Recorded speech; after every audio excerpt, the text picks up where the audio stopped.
ఇవాళ గౌరవ ముఖ్యమంత్రి చంద్రబాబు నాయుడు గారి కృషితో ఎందుకంటే 5 సంవత్సరాలు వచ్చిన పరిశ్రమలన్నీ వెలగొట్టారు. దాదాపు 900 పరిశ్రమలు రాష్ట్రం నుంచి వెళ్ళిపోయినాయి. అనేక మంది యువత రోడ్డు మీద పడిపోయారు, ఉద్యోగాలు కోల్పోయి.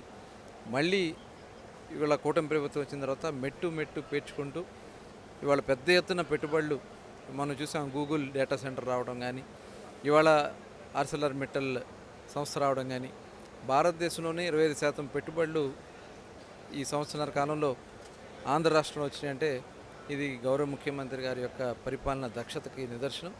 ఇది ఆర్సెలర్ మిట్టల్ కూడా ఈ ప్రాంతంలో ముఖ్యంగా ఉత్తరాంధ్రలో ఈ రకంగా ఇండస్ట్రీస్ కానీ ఇవన్నీ కూడా రాబోతున్నాయి. అలాగే రేపు రాయలసీమ ఏరియాను కూడా అక్కడ ఎలక్ట్రానిక్స్ కానీ దానికి సంబంధించిన కానీ డ్రోన్స్ కానీ ఐటీకి సంబంధించి కానీ అక్కడ అమరావతి ఇవన్నీ కూడా సైమల్టేనియస్గా డెవలప్ అవుతున్నాయి. అలాగే తీర ప్రాంతంలో కూడా ఇవాళ పోర్ట్స్ కానీ ఆల్రెడీ మనకి ఎగ్జిస్టింగ్ పోర్ట్ గంగవరం కానీ విశాఖపట్నం కానీ అలాగే కాకినాడ కృష్ణపట్నం ఉన్నాయి. ఇప్పుడు కొత్తవి కూడా మూలపేట వస్తూ ఉంది ఒక పోర్టు. అలాగే మచిలీపట్నం ఒక పోర్టు వస్తుంది, రామాయంపట్నం ఒక పోర్టు. ఇవన్నీ కూడా రాబోయే కాలంలో ఆంధ్ర రాష్ట్ర ముఖ చిత్రాన్ని మార్చబోతున్నాయి.